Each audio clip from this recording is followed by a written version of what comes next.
Okay, welcome to our next video here. Again for Chem 161 and some additional content for Chapter 1. Today we'll be talking about significant figures, typically referred to as Sig Figs, and touch on precision and accuracy.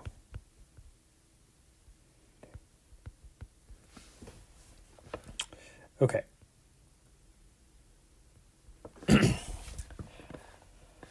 So let's start with the definition for precision. So the definition for precision is the closeness of a set of values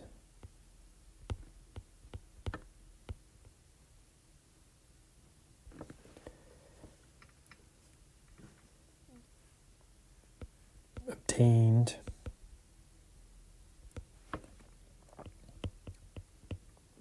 from repeated measurements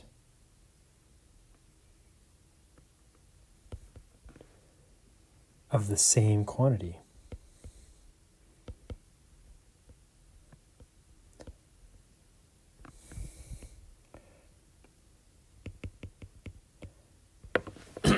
Okay, so to give a visual for this, imagine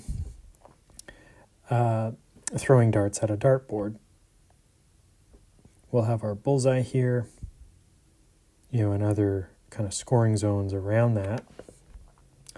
And it's possible that we can be very precise, but off the bullseye. So that is, we can have lots of darts landing close together. These represent the repeated measurements, and they're all repeatedly landing into the same territory. So we would say that we are throwing the darts precisely to the same spot. Okay, same thing can be said in a measurement. If you were to remeasure the volume using a device like we see here, you might always report the number to be the same. So your numbers would be very precise. Now, contrasting that to accuracy, this is the closeness of a single measurement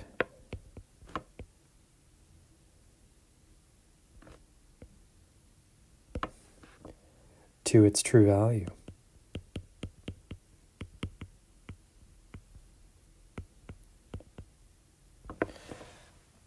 So perhaps going back to the dartboard,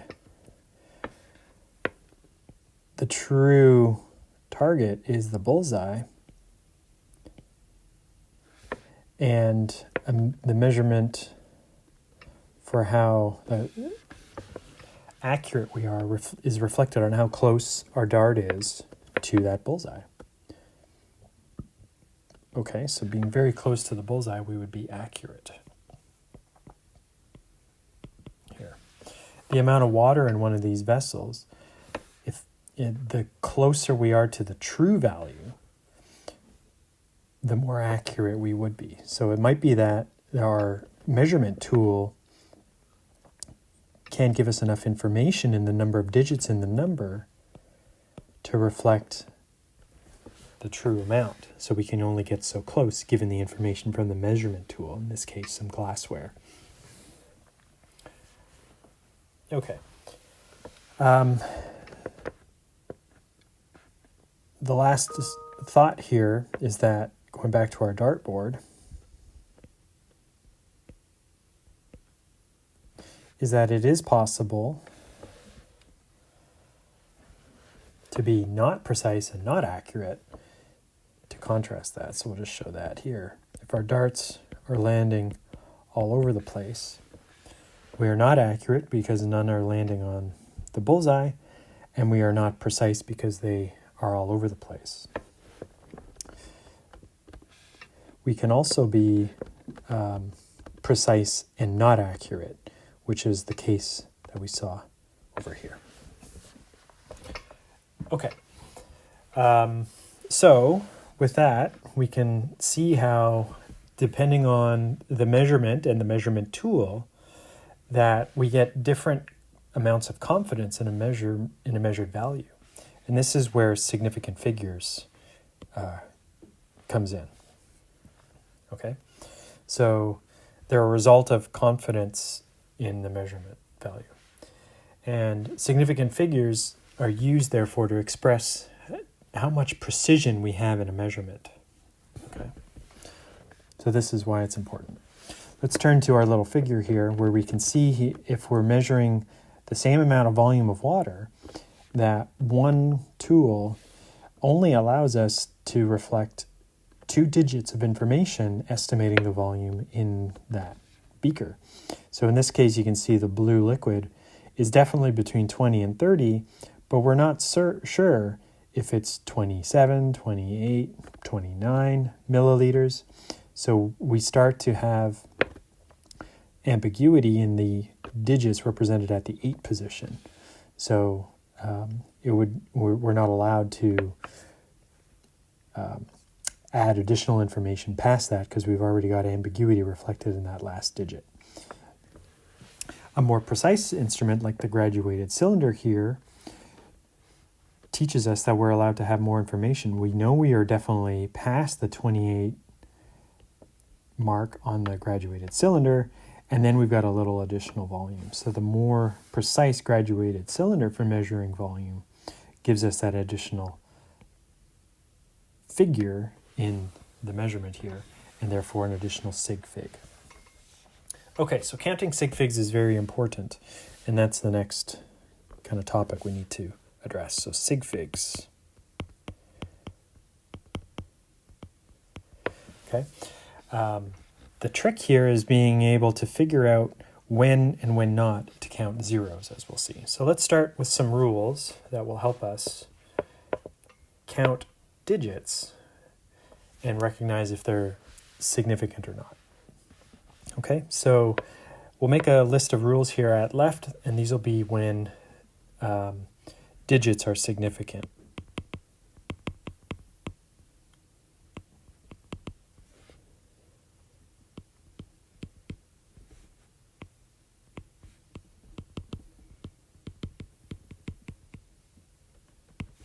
All right. So our first rule will be that all non-zero digits are significant. Okay, so let's look at an example. The number 129 milliliters. We can see here that the 1, the 2, and the 9 are non-zero digits, and so all of these are significant, so we would say that there are 3 sig figs in this number. Good. Okay. Next rule. Addressing some zeros now. So zeros between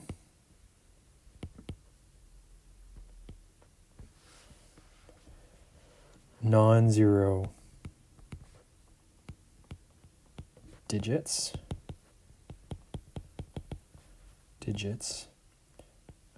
are significant. Okay, so let's look at an example. 5,007 centimeters. Well, we already know from rule 1 that the 5 and the 7 are significant. So we've got at least 2 sig figs at this point. Rule number 2 now tells us to look at the zeros carefully. And it says that these zeros are between 2 non-zero digits, previously ruled to be significant. And so these zeros definitely count. Okay, so this would have 4 significant figures. Okay, our next rule says that trailing zeros in a number that contain a decimal point will count. Okay, so let's write that out. Trailing zeros in a number containing a decimal point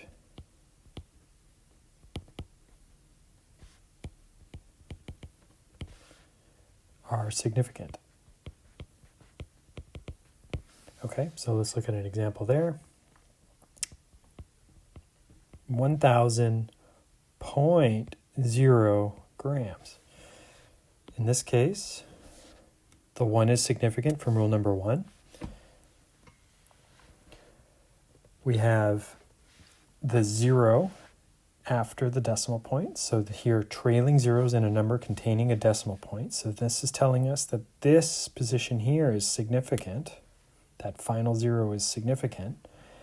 And then rule number 2 is telling us that the zeros in between are significant. So we have 2 plus then the zeros in the middle. So we have 5 significant figures here on these. Again, you can see that we have to pay close attention to the zeros if we're going to count sig figs correctly. Okay, another rule here, number 4. Zeros following sig figs that follow a decimal point are significant. So zeros following sig figs that are following a decimal point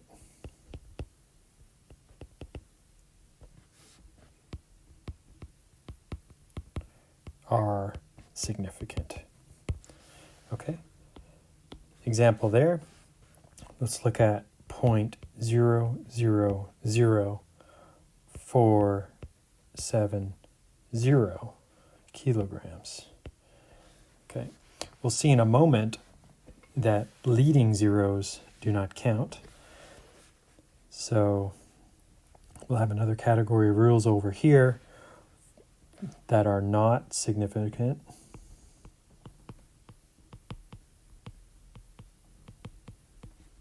And we're going to see that the first rule is going to tell us about leading zeros. So we'll hang on to that idea for a moment. So we'll ignore the zeros and not count those leading zeros. But clearly the 4 and the 7 are going to count as significant. And then we have a 0 that's following some significant figures, the 4 and the 7, and they're in the decimal position, right? They're after the 7. So this final 0 does count. So this would be a 3 sig fig number, okay? All right, so we already alluded to our first rule for not counting significant figures. So these would be for digits that are used for placeholding purposes. Okay, so digits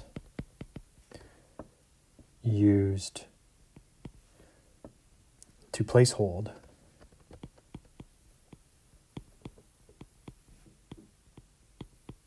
are not significant. So let's look at that first rule. So zeros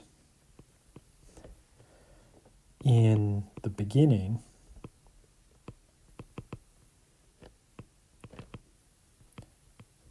of a number whose function is to place a decimal point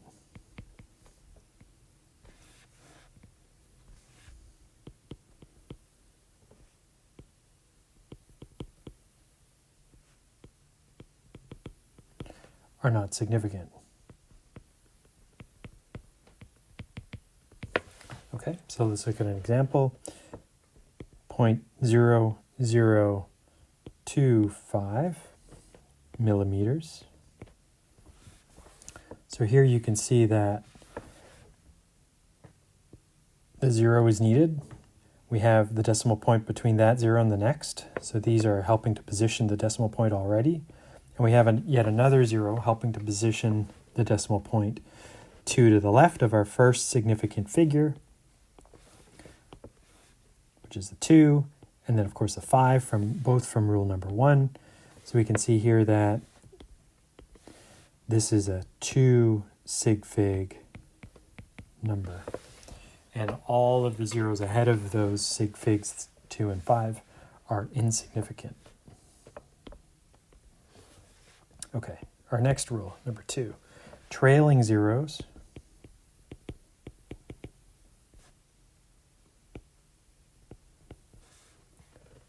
in a number not containing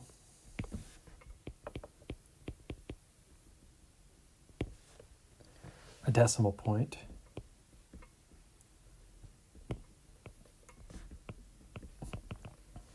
are not significant. Okay, an example there, 100 gallons. Okay. Rule 1 tells us that the 1 counts as a sig fig. There is no decimal point thereafter, so the zeros are only there to provide quantity, right? To indicate that we're not dealing with 10 or 1, but of course 100 gallons. And there's no decimal points. So this, maybe a bit surprising to you, is only one significant figure. Okay. Third rule for us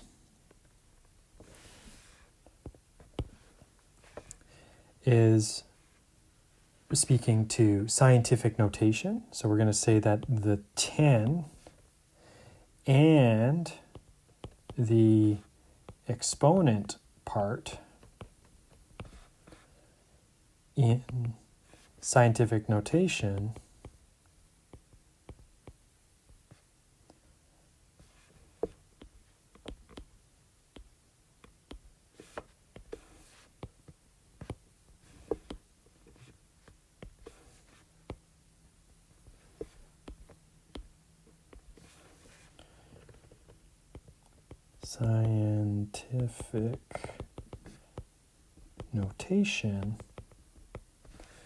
do not count, so are not significant.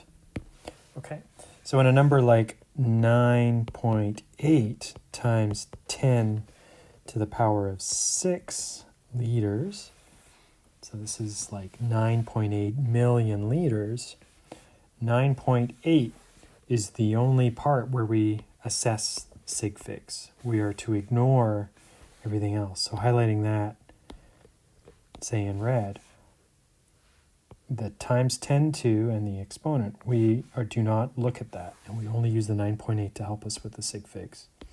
So in this case, 9 and 8 are deemed significant by rule number 1, so this is a 2 sig fig number. Okay.